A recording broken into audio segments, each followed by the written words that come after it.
There is a parallel problem in our energy supply. We will find a way.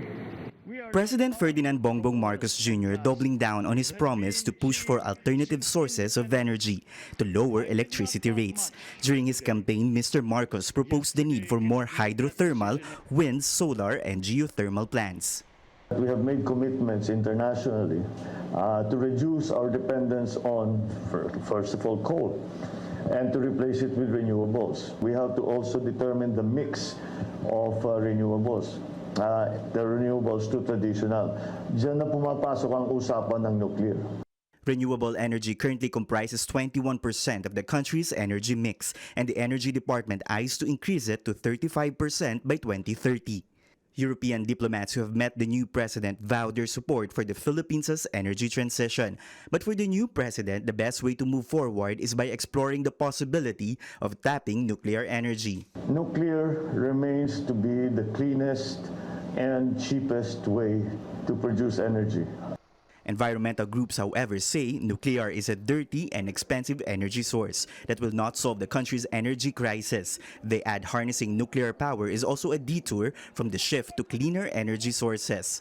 But while the fine print of Mr. Marcos's energy plans have yet to be revealed to the public, the challenge for the new administration is to make sure the shift in energy sources will be just.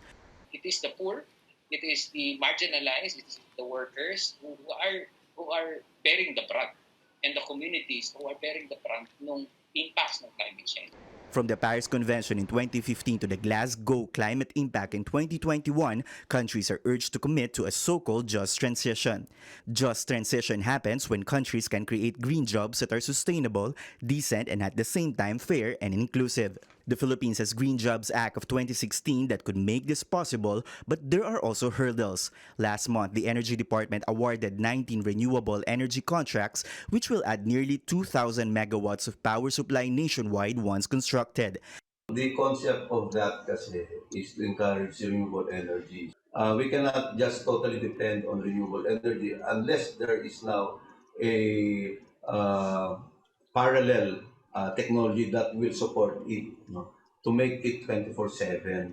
As his first 100 days begins, the Marcos administration's energy agenda is still up in the air, and he has yet to name who will steer the country's energy transition. Tristan Nodalo, CNN.